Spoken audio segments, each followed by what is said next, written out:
한번 따라 하실까요? 신뢰받는 그리스도인. 신뢰받는 그리스도인. 코로나19 바이러스가 교회와 우리 믿는 그리스도인들에게 여러 가지 도전을 가져다 주었습니다. 첫 번째 도전은 하나님께서 이 코로나 바이러스를 우리에게 허락하신 이유가 뭘까?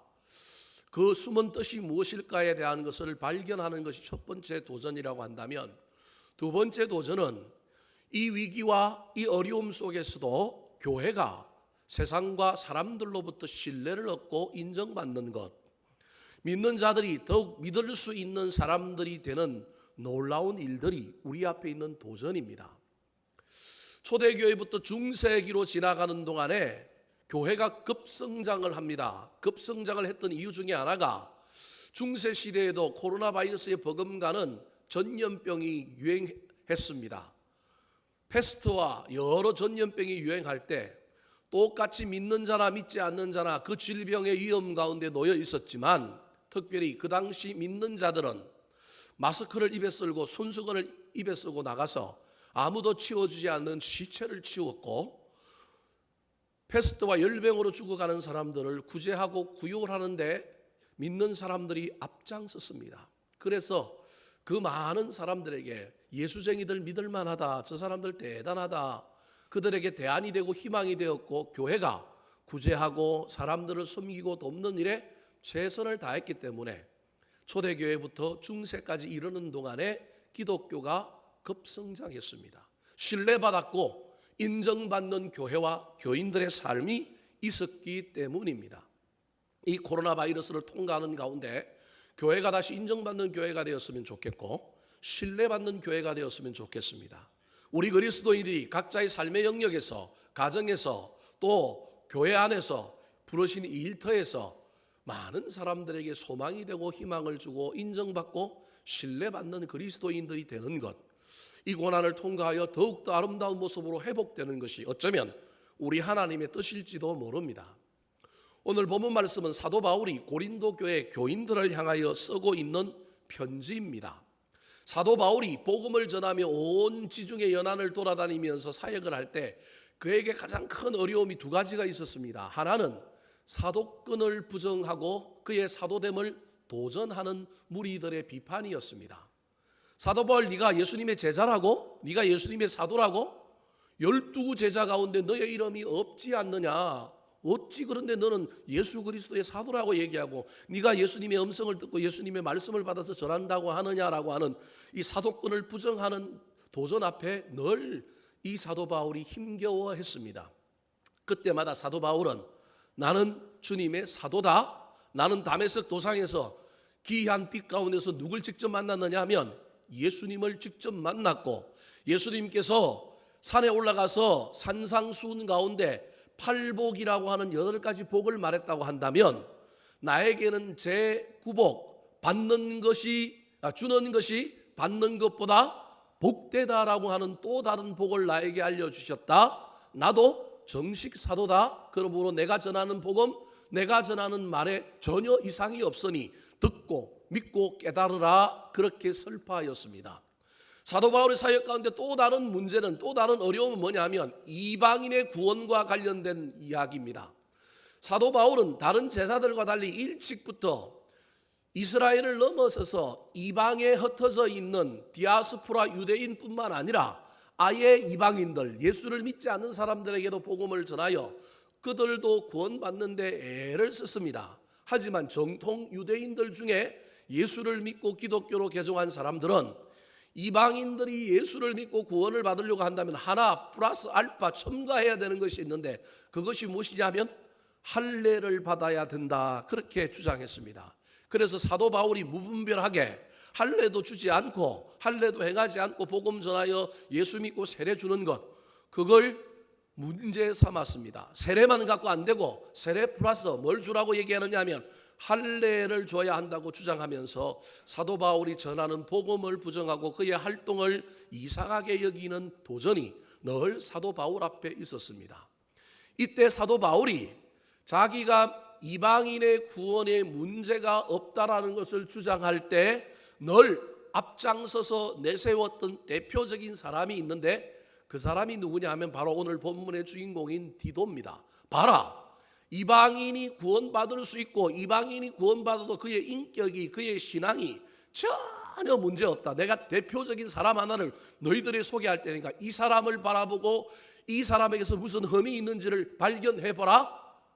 내가 말씀 전하고 내가 양육하여 내가 키운 사람을 통하여 그가 그의 사역을 온전히 주장하였습니다.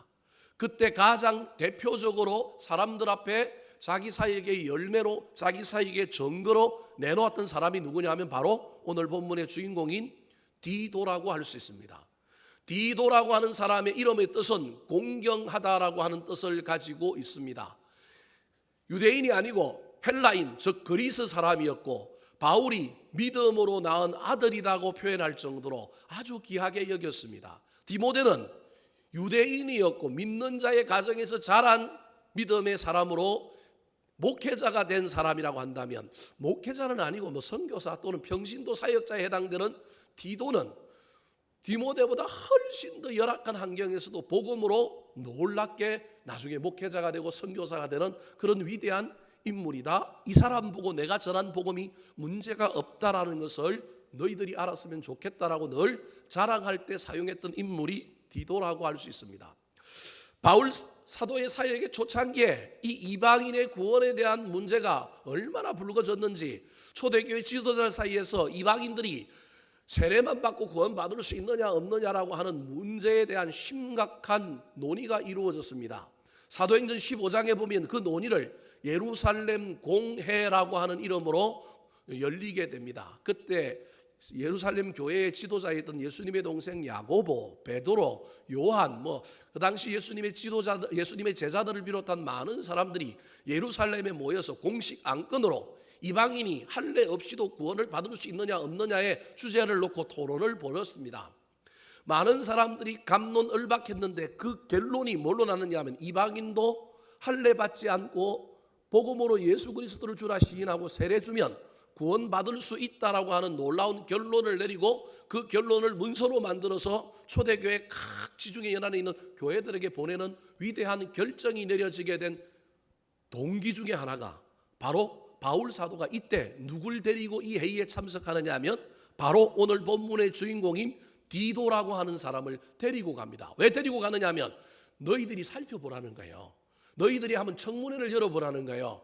그래서 정말로 이방인이 할례를 안 받아도 믿음에 문제가 없는지, 그 인격이 괜찮은지, 그가 정말로 그 안에 영혼이 살아있는지, 성령 충만하는지 한번 봐라.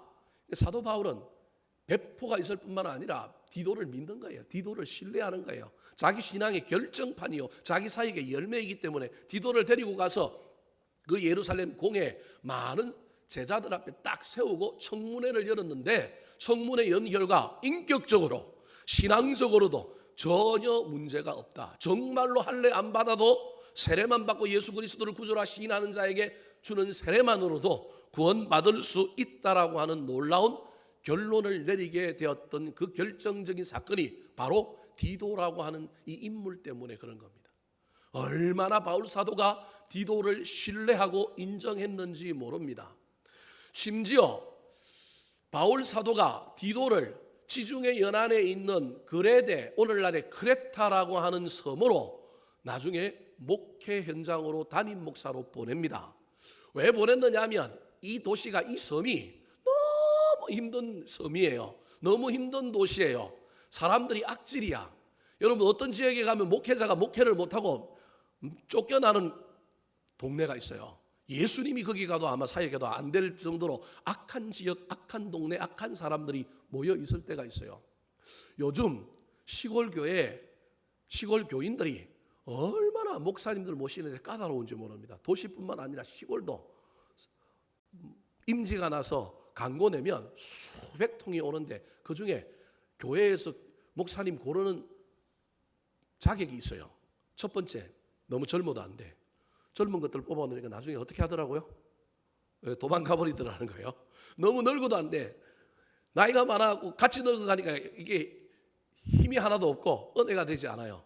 너무 똑똑하고 너무 잘나고 너무 능력이 있어도 안 돼. 시골에 와고 능력이 있다가 나중에 능력 인정받으면 어디로 가더라? 도시로 가더라. 말씀이 희마리가 없어갖고 너무 은혜도 없어도 안 돼. 그래서 적당해야 된다는 거예요. 적당한 게 어려운 거예요. 얼마나 시골 교회가 지금 목사님 모시기가 어려운지 몰라요. 왜냐하면 목회자가 자꾸 떠나버리니까. 안 떠나버리고 오래 있으면서도 자기들을 만족해 줄 목사. 이게 쉬워요, 어려워요? 어려운 거예요. 그래서 시골 교회도 지금 목사님 구하는데 얼마나 어려운지 모릅니다. 목사들이 사고 쳐서 오래 붙어 있지 않아서 힘든 것도 있지만 어떤 교회는 온 가족이 똘똘 뭉쳐서 목사 하나 목회하지 못하도록 왕따시키고 괴롭히고 교회 목사 쫓아내기로 유명한 지역과 교회들도 얼마나 많은지 모릅니다. 그레데 교회가 그런 교회였던 거예요. 목회자들이 살아남지를 못해요. 목회가 안 돼요. 교인들도 지역도 문화도 너무 악하고 너무 힘든 거예요. 근데 이런 교회에 사도 바울에게 목회자를 보내달라고 하는 요청이 들어온 거예요. 사도 바울이 누구를 보낼까? 저보고 가라 그러면 갈까요? 안 갈 것 같아요. 예? 대전 이하는 안 가리라. 아골골짝 빈들에도 간다 그러는데 대전 이남은 안 가리라. 그런 것처럼 아니 뭐 목회가 될 만하고 뭐 분위기가 좋고 뭐가 좀 기초가 있어야 가지 어떻게 그런 교회 갈까요?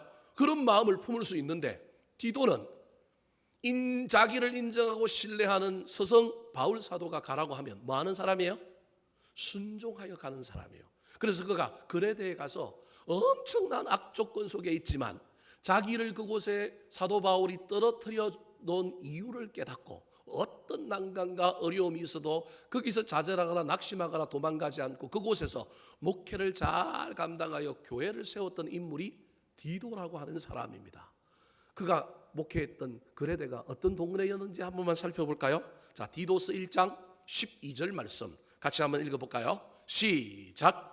그레데인 중에 어떤 선지자가 말하되 그레데인들은 항상 거짓말쟁이며 악한 짐승이며 대만 위하는 게으름뱅이라 하니. 그레데라고 하는 이 지중해 섬에 사람들이 얼마나 호전적이고 얼마나 악한지 세 가지 문제를 이야기합니다. 첫 번째가 그레데인들은 항상 뭐 하는 사람들이라고요? 거짓말쟁이라는 거예요. 그래서 이 헬라 지역, 그리스 로마 지역에 거짓말이 하는 사람이라고 하는 고유 명사가 생겼는데 그게 뭐냐면 크레티조라고 하는 말이 생겼어요. 이게 그레데인이라고 하는 헬라 말인데 이게 무슨 말이냐면 거짓말하는 사람. 그러니까 거짓말하는 사람의 대명사가 어떤 지역이 된 거예요. 어떤 지역하면 거짓말하는 사람이라고 하는 고유 명사가 만들어질 정도로 이 그레데에 있는 사람들이 거짓말을 잘해요. 사기를 잘 치고 앞으로는 얘 해놓고 뒤에 가고 내가 언제 그랬냐 그러고 막 그러는 사람들인 거예요. 다시 12절 말씀을 한번 보여줄까요? 이렇게 거짓말을 잘할 뿐만 아니라 또 다른 하나가 있는데 그 다음에 악한 뭐라고요? 짐승이래요. 사람들이 너무 악해서 뭐 같다고요? 짐승 같은 거예요. 야만스러워요. 사람들이 뭐 교양도 없고 너무 거친 거예요. 거짓말 잘하지, 거칠고 악하지. 그 다음에 또 하나가 있는데 3종 세트인데 그게 하나가 또 뭐냐면 배만 이하는 뭐라고요? 게으름뱅이에요. 엄청나게 게으른 거예요. 목사님 우리는 가만히 있을 테니까 목사님이 돌아다니면서 후원받고 좀 잔조금 걷어갖고 우리한테 쌀 나눠주고 목사님은 그러시면 돼요. 말씀은 안 전해도 되니까 그 일만 하면 돼요. 뭐 예를 들 것 같으면 이런 거예요. 얼마나 게으른지 손 하나 까딱 안 하고 공짜로 뭘 먹으려고 하는 사람들이 모여있는 동네가 아니냐면 그레데인데 이 동네에서 이 사람들을 변화시키고 이 사람들의 대적과 거역 속에서도 이들을 붙들고 실험하여 목회를 잘 완성했던 사람이 누구냐 하면 디도입니다. 얼마나 스승에게 인정을 받고 신뢰를 받았겠습니까?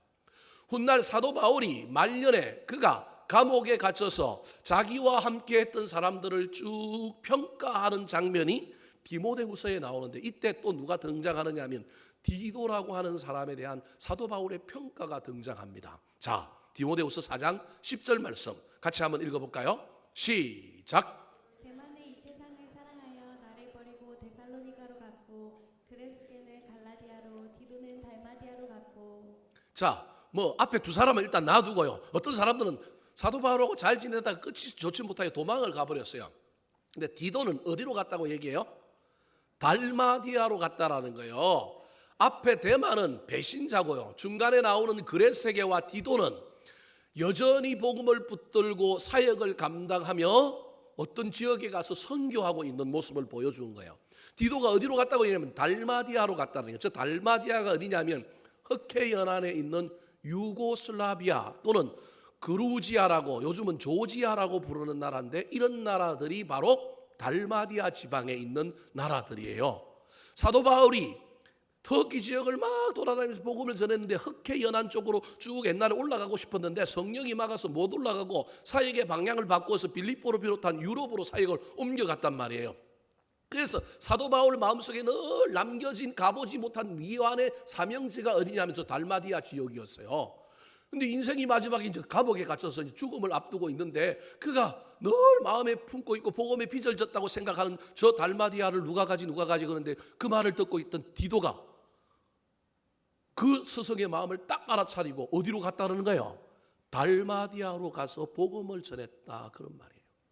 여러분 마음을 알아차리고 마음을 시원케 하고 그 뜻을 잘 받들어서 일했던 사람이 누구냐 하면 바로 디도라고 할 수 있습니다. 디도는 바울의 분신이었습니다. 그래서 많은 성경학자들이 바울이 믿음으로 나온 아들은 디모데와 디도지만 진정한 바울의 오른팔은 디도였다라고 주장할 정도로 디도는 사도 바울에게 엄청나게 신뢰를 받고 인정받는 사람이었습니다.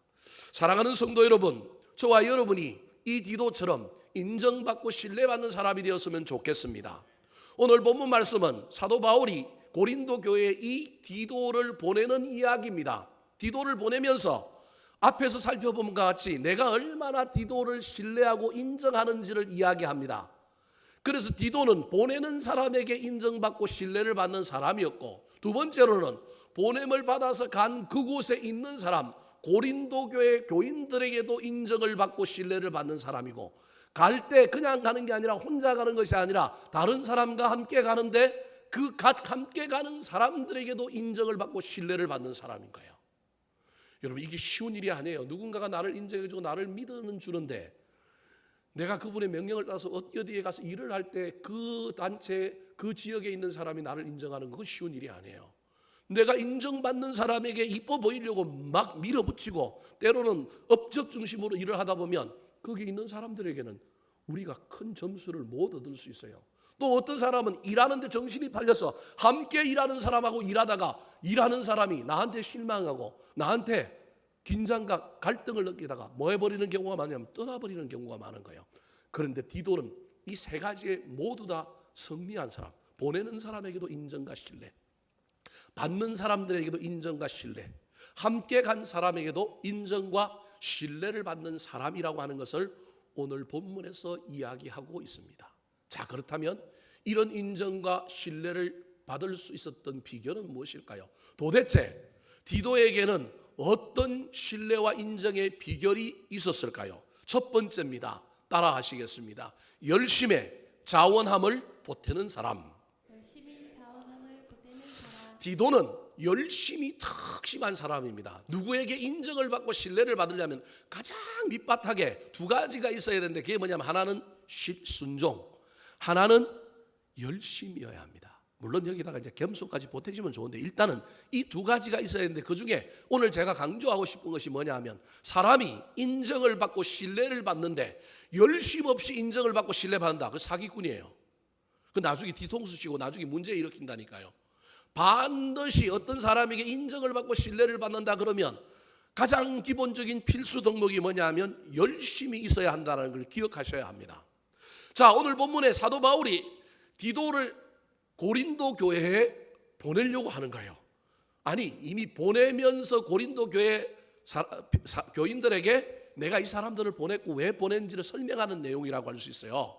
근데 여러분 오늘 이 이야기 일어나기 전에 고린도 전서에 보면 고린도 교회가 파가 나누어져 가지고 뭐 하느냐면 디립다 싸우고 막 디립다 그러는 거예요.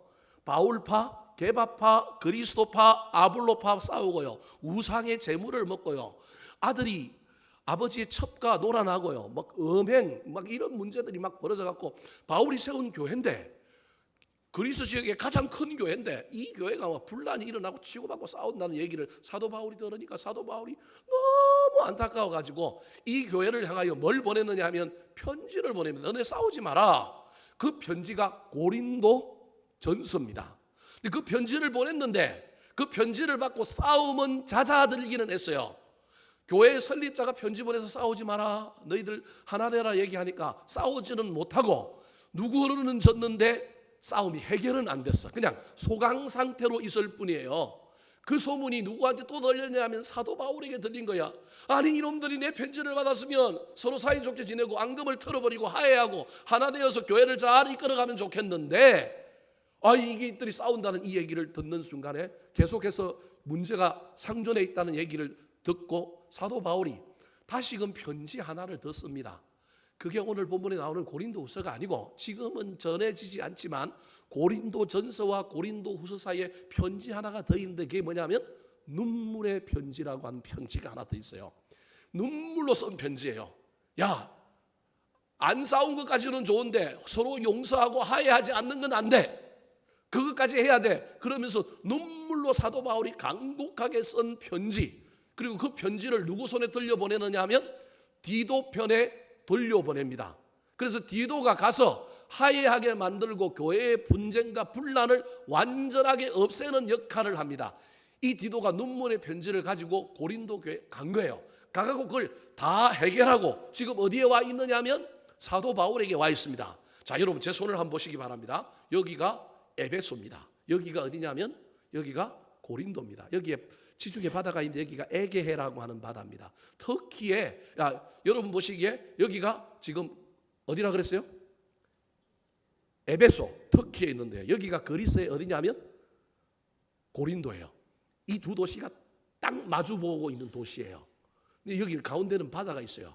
바다가. 지금 사도 바울이 에베소 감옥에 있어요. 이 감옥에서 누굴 보냈느냐 하면 디도에게 눈물의 편지를 보내갖고 다 가가지고 고린도 전서를 보냈는데 해결이 안 되니까 눈물의 편지를 다시 보내가지고 이 디도가 가고 교인들을 화해시키고 용서시켜서 교회 분란을 없앴어요. 그래서 다시 누가 오느냐 하면 디도가 다시 누구에게 와요?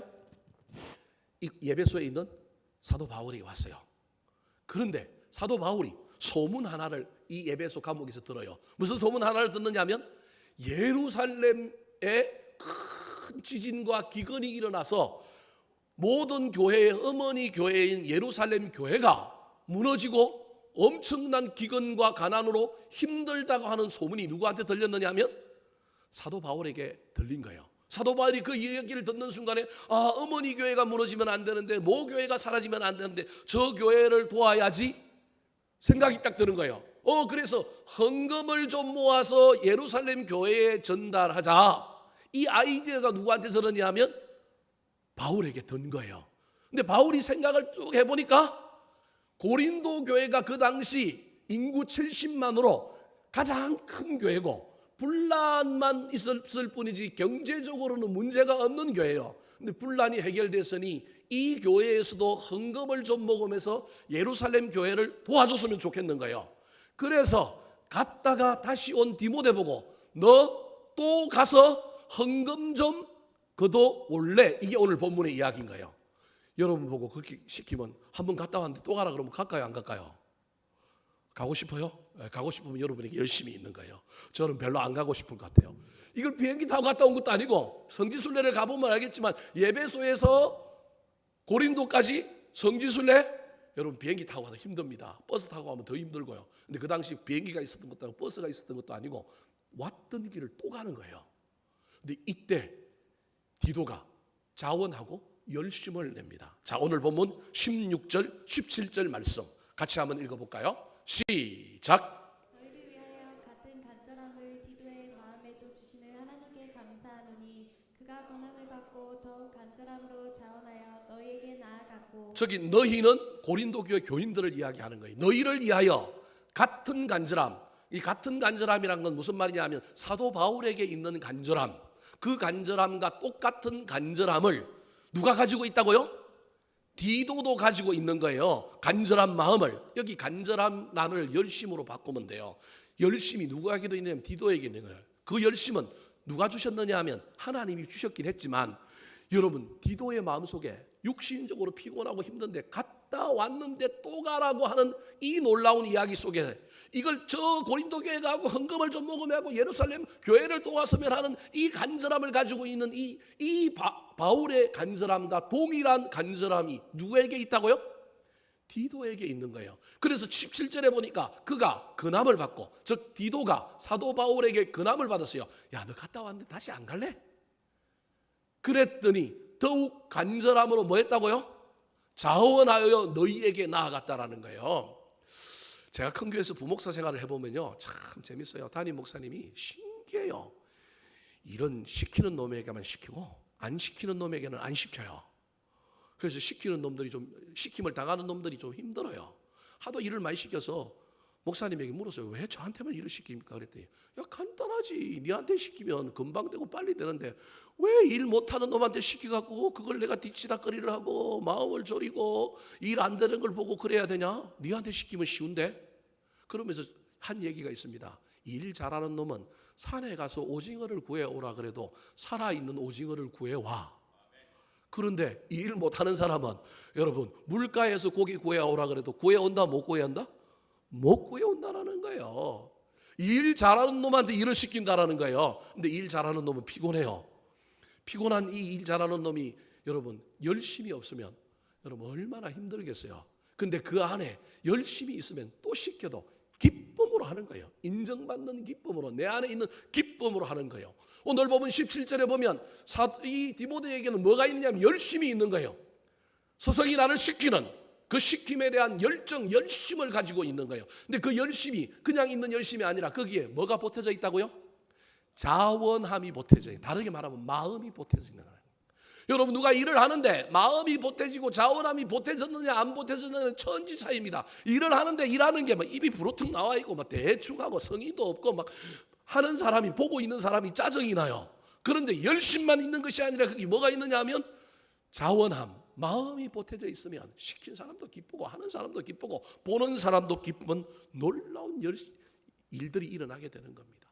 사랑하는 성도 여러분, 가정에서 자녀들을 키울 때 여러분 열심으로 키우시기 바랍니다. 투덜대거나 네가 니 때문에 내가 니들 때문에 얼마나 고생하느냐. 여러분 이왕 키울 건데 그런 말은 하지 마시고 그냥 키워주세요. 예? 도대체 네가 누구 배에서 태어났냐, 누굴 닮아서 그러냐, 네 애비 닮아서 그러냐, 뭘 누굴 닮았긴 누구 닮았어요. 자기들을 다 닮았지. 그죠? 딴소리 하지 말고 그냥 열심히 키워주시고 거기에다가 마음을 담아서 잘 해주시기 바랍니다. 기억하고 못 기억하고는 그 다음에 알아서 하실 거고 우리 하나님께서 다 평가하실 겁니다. 교회 공동체 안에도 저와 여러분에게 열심히 있었으면 좋겠습니다. 그 열심에 마음이 보태졌으면 좋겠습니다. 이왕 하는 일 자원함으로 마음으로 했으면 좋겠습니다. 여러분이 일터에서도 무슨 일을 하든지 간에 저와 여러분이 세상 사람들에게 인정받는 사람 되려면 대충 하는 것, 적당히 하는 것, 그냥 밥값만 하는 정도로는 안 됩니다.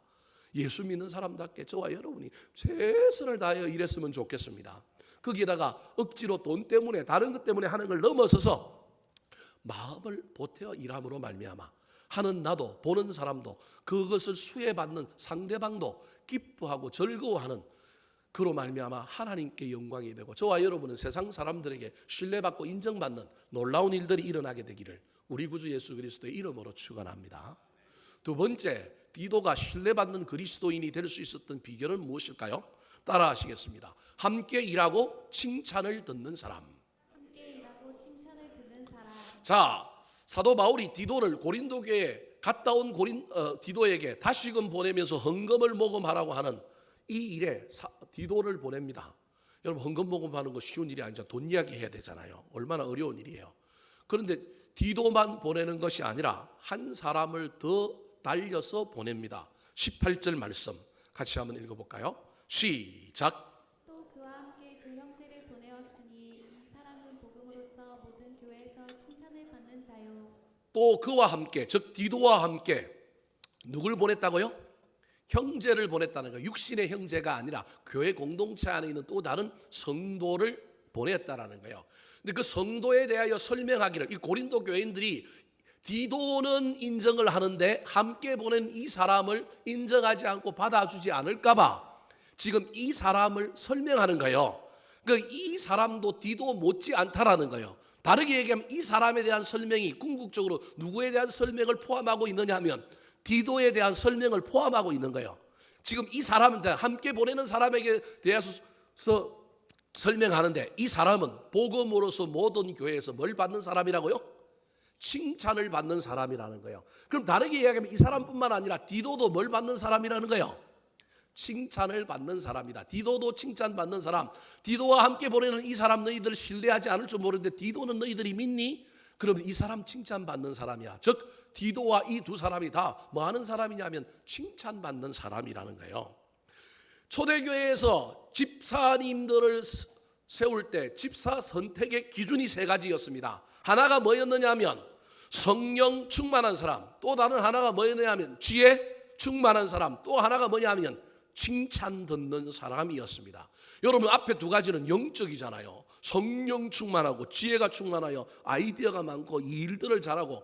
여러분 근데 그거 두 개와 전혀 생뚱맞는 이상한 이야기가 하나 등장하는데 칭찬 듣는 사람이라는 거예요.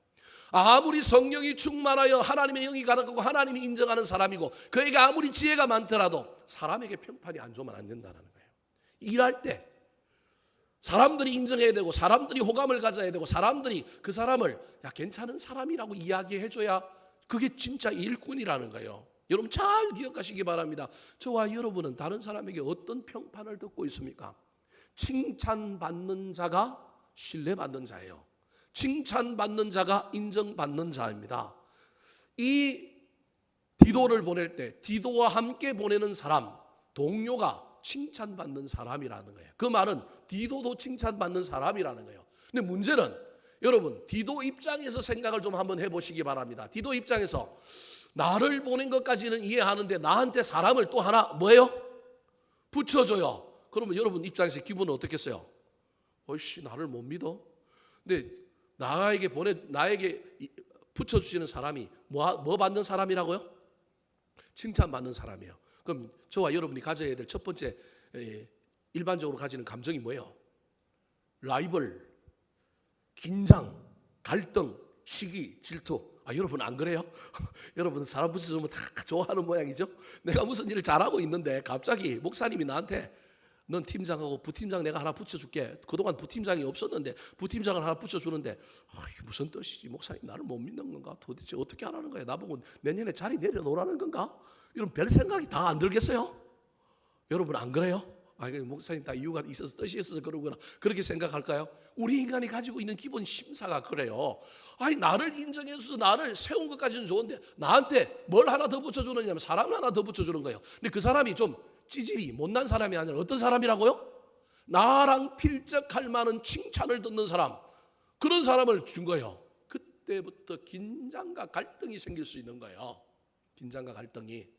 그렇다면 왜 사도 바울은 디도 혼자 보내지 않고 한 사람을 붙여줬을까요? 이것은 구약의 정인이라고 하는 관점에서 보면 혼자 보내는 것이 아니라 반드시 몇 사람을 보내요? 두세 사람을 보내는 거, 두 사람 이상을 보내는 게 원칙일 뿐만 아니라 뭘 거둬와야 돼요? 헌금을 모금해 와야 되는데 돈의 문제에는 견물생심이라 우리가 흔들릴 수 있기 때문에 그 문제에 안전장치로 한 사람을 더 보내는 거예요. 오늘 본문에도 그 이야기를 하고 있어요. 20절 말씀 같이 한번 읽어볼까요? 20절 시작. 이것을 조심함은 우리가 맡을 이 거액의 연보에 대하여 아무도 우리를 비방하지 못하게 하려 함이니. 자, 연보를 거둬오는데 헌금을 거둬오는데 고린도 교회가 큰 교회란 말이에요. 인구 70만이에요. 그 당시에. 예배수는 50만밖에 안 되는데 70만인 거예요. 당시 로마가 100만 명이고 알렉산드리아가 80만 명이고 그 다음에 세 번째로 큰 도시가 고린도예요. 지중해 연안에 그 당시에 고린도가 얼마나 큰 도시였는지 몰라요. 그 큰 도시에 교회가 있으니 교회가 그리고 거기 상업적으로 얼마나 발달한 도시였는지 몰라요. 그러니까 교회가 재정적으로 아주 괜찮은 교회예요. 여러분 재정적으로 괜찮으니까 치고받고 싸운 거예요. 사실은 가난하면 치고받고 싸울 리가 없어요. 그런 거예요. 그래서 그 교회가 헌금을 했는데 그에게 연보를 한다라는 거예요. 그래서 그에게 연보에 대하여 아무도 우리를 뭐하지 못하고 비방하지 못하게 돈 엉뚱한 데 썼다 잘못했다 돈이 빈다 이런 말 하지 않도록 몇 사람을 보내느냐 하면 두 사람을 보낸다 그렇게 얘기하는 거예요. 근데 두 사람만 보내면 괜찮은데 여러분 22절에 보면 또 한 사람을 더 보냅니다. 자 22절 말씀 같이 한번 읽어볼까요? 시작. 또 그들과 함께 우리의 한 형제를 보내어노니 우리는 그가 여러 가지 일에 간절한 것을 여러 번 확인하였거니와 이제 그가 너희를 크게 믿음으로 더욱 간절하니라. 자 보십시오. 아까 1부 때하고는 조금 다른 해석을 할 겁니다. 여러분, 제가 1부 때 설교하고 내려가서 책을 봤더니 또 다른 해석이 하나 있어가지고 여러분에게 1부 때 들은 사람들은 왜 저렇게 이야기하나 오해하지 말고 공부를 좀 더 해왔다는 걸 이해하시면 됩니다. 자, 보십시오. 또 한 사람을 더 보내는 거예요. 또 그들과 함께 우리 한 형제를 보냈으니, 그러면 아까 디도 보냈죠? 칭찬받는 한 사람 붙었죠? 이번에 또 한 사람을 보내는 거예요. 그런데 우리는 그가 여러 가지 일에 뭐 한 것을 여러 번 하긴 하였다고요? 간절한 것을 하긴 했다는 거예요. 그러니까 세 번째 보내는 사람에게 뭐가 있냐면 간절함, 열심이 있다라는 거예요. 그러니까 아까 첫 번째 디도에게 딸려 보내는 사람이 뭐가 있어요? 칭찬. 두 번째 보내는 사람에게 뭐가 있어요? 열심. 그러니까 함께 가는 이 두 사람이 아주 대단한 사람들이라는 거예요. 디도에게 걸맞는 사람들이라는 거예요. 절대 아무나 보낸 게 아니라는 거예요. 여러분, 똑똑한 놈들끼리 모아놓으면 어떤 일이 생길까요? 싸움 날 가능성이 많아요. 여러분, 똑똑한 사람들끼리는 서로 잘났다 그러기 때문에 얼마나 싸움 날 일이 많은지 몰라요.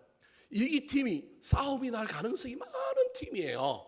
근데 여러분 보세요. 싸움이 안 나고 이 팀이 나중에 일도 잘할 뿐만 아니라 잘 해가지고 고린도 교회도 칭찬을 받고 바울 사도에게도 칭찬을 받는데, 이 팀이 서로 싸우거나 원망하거나 불평하지 않고 똑똑한 놈 세 놈을 모아놨는데도 불구하고 얘네들이 모여서 합력하여 일을 잘했다고 하는 걸 보여주는 것이 저 22절 마지막에 나와요. 자, 22절 마지막에 보니까 뭐라고 하니? 이제 그가 너희를 크게 믿음으로 더욱 뭐하니라? 간절하니라. 저기 나온 단어가 두 단어가 있는데 뭐가 있다고요?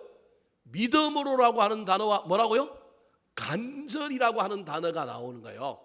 그가 너희를 크게 믿음으로 더욱 간절하니라. 저기 너희는 누구냐 하면 고린도 교회 교인들인 거예요. 그러니까 고린도 교회 교인들을 뭐 한다고요? 크게 믿어요. 지금 세 명이 고린도 교회를 향하여 가는데 고린도 교회 교인들을 향하여 의심을 품고 헌금해 줄까 안 해줄까, 저것들이 어떡할까 막 두려워 떠는 것이 아니라 고린도 교회 교인들을 향하여 믿음이 충만해져 있다라는 거예요. 저게 믿음으로라고 하는 단어예요. 여러분, 사이가 나쁜데, 세 사람이 가는데 사이가 나쁜데 우리가 가서 어떤 일을 해야 될 것에 대한 대상들을 향하여 소망이 있고 비전이 넘치고 꿈이 넘친다, 그게 말이 될까요 안 될까요? 그럼 말이 안 되는 거예요. 그런데 지금 이 세 사람이 고린도를 향하여 가는데 고린도 교회를 향하여 기대감이 있고 비전이 있고 꿈이 있고 크게 믿을 뿐만 아니라 더욱 뭐하니라? 간절하니라. 뭔가를 소명을 이루고 사명을 이루고 거기 가서 무엇을 해올 것에 대한 간절함이 이 사람들에게 지금 넘쳐났다라는 거예요.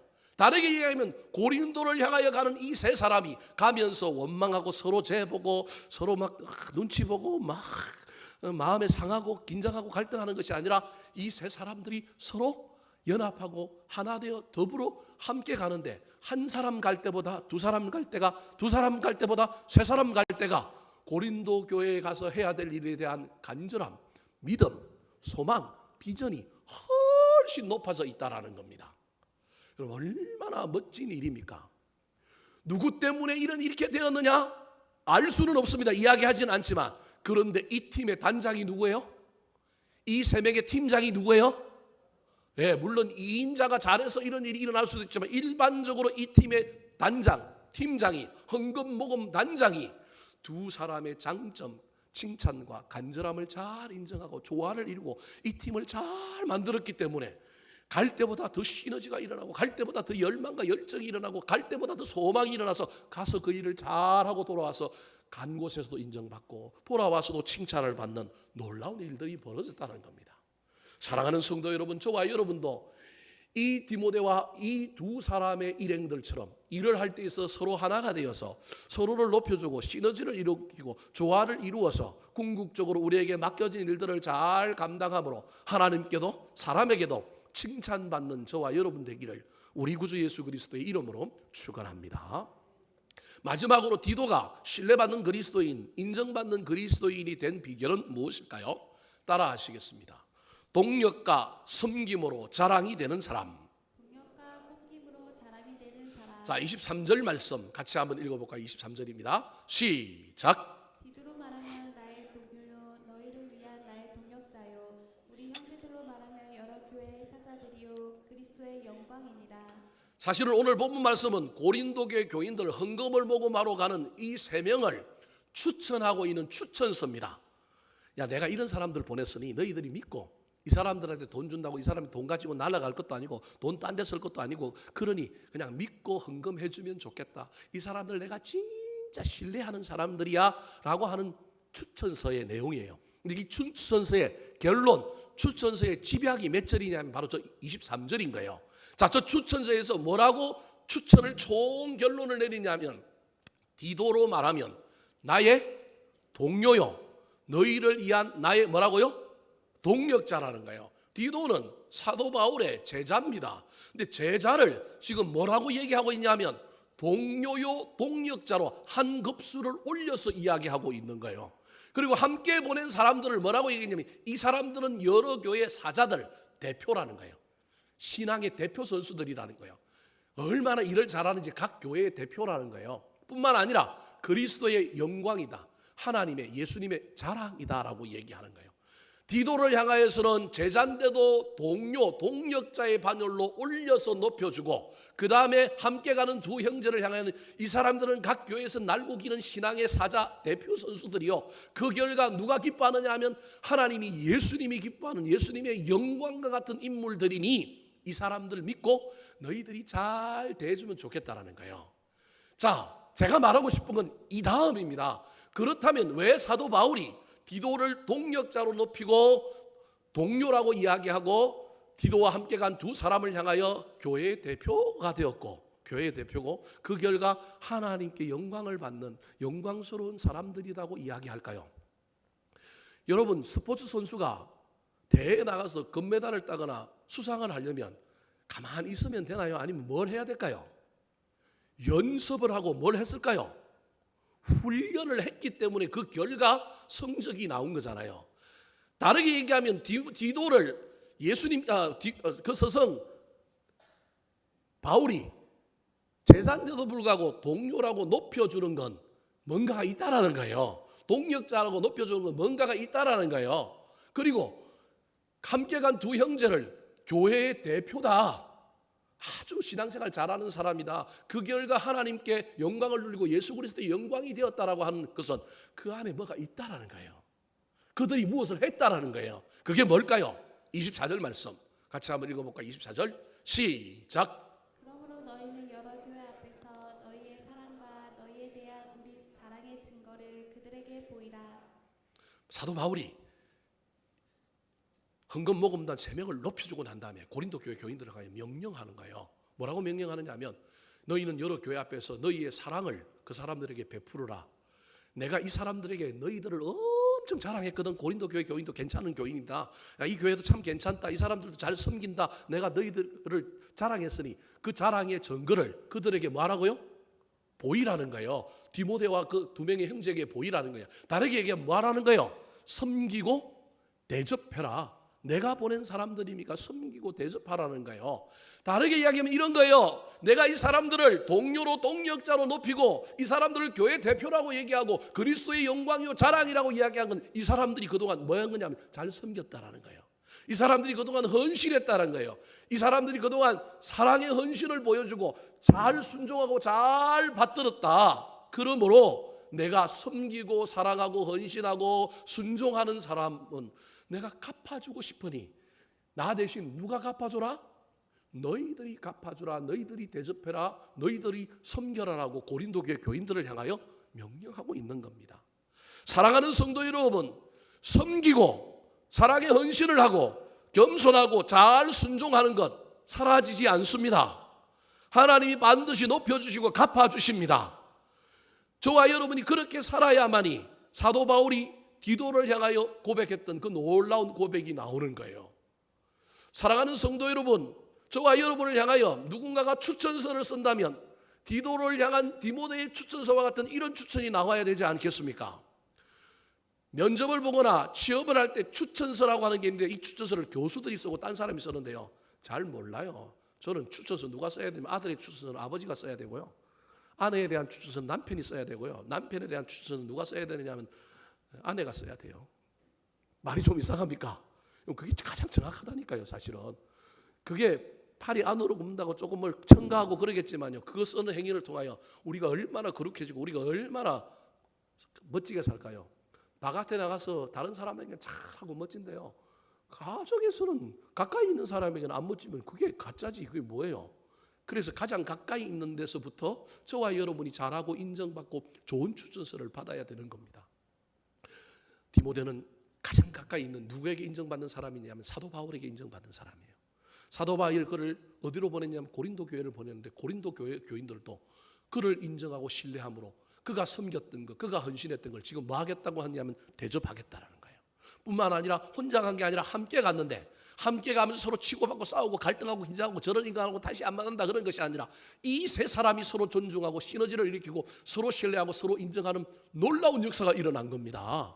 보내는 사람에게도 인정받고 신뢰받고, 간 곳에서도 인정받고 대접받고, 함께 가는 사람에게도 서로 존중하고 인정받고 신뢰받는 이 놀라운 역사가 일어난 이야기가 오늘 본문의 이야기라는 겁니다. 사랑하는 성도 여러분, 교회가 그랬으면 좋겠습니다. 한국 교회가 이해가 안 되는 일 중에 하나가, 신문에 무슨 행사를 하면 광고를 내는데 그 광고에는 전부 사람 얼굴로 도배를 해놓은 광고를 냅니다. 교회 말고는 그런 광고를 내는 세상에 단체가 없습니다. 무슨 말인지 여러분 잘 모르죠? 무슨 회장, 직전 회장, 총무, 그냥 상총무, 단장, 부단장, 전단장, 뭔지 모르겠어요. 그거 보면 사람 얼굴로만 가득 차 있어요. 그 무슨 말이에요? 나를 인정 안 해주면 헌금도 안 하고 가지도 않고 안 하겠다라는 거예요. 세상은 그런 광고를 내지 않습니다. 요즘은 가능하면 문구도 줄이고 그림도 줄이고 이미지 광고하는데, 유일하게 기독교만 뭘 내느냐 하면 얼굴을 내고 이름을 낸다니까요. 너무 어이가 없는 일을 한국 기독교가 지금 하고 있는 거예요. 얼마나 인정받고 싶으면 가까이 있는 사람이 다른 사람이 인정해줘야 되는데, 지가 뭐 받고 싶었어요? 인정받고 싶어서 거기 사진 빠졌다고, 거기 이름 빠졌다고 삐지고, 그 다음 모임에 안 나오고, 내야 될 회비 안 내고, 이게 우리 한국교회의 모습입니다. 한국교회 다시 세상으로 인정받아야 됩니다. 코로나 바이러스 지나면서 한국교회 대단한 교회다. 우리 그리스도인들이 각자의 삶의 영역에서, 부모는 가정에서 자녀들에게, 부부가 서로 교회 안에서, 공동체 안에서 저와 여러분이 신뢰받고 인정받는 사람이 됩시다. 나에게 열심이 있는지, 그 열심에 마음이 보태지고 있는지, 내가 함께하는 사람들과 어떻게 살아가고 있는지, 뿐만 아니라 내가 섬기고 사랑하고 헌신하고 있는지, 그리고 그 사랑하고 헌신하고 있는 걸 하나님이 나에게 갚아주셔서 내가 그것 때문에 또다시 기쁨을 누리고 그것 때문에 또 의미를 발견하고 살아간다면 저와 여러분 신앙생활, 아름다운 신앙생활이 될 것입니다.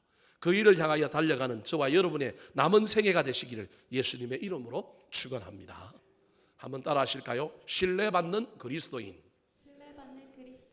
열심에 자원함을 보태는 사람, 함께 일하고 칭찬을 듣는 사람, 동력과 섬김으로 자랑이 되는 사람,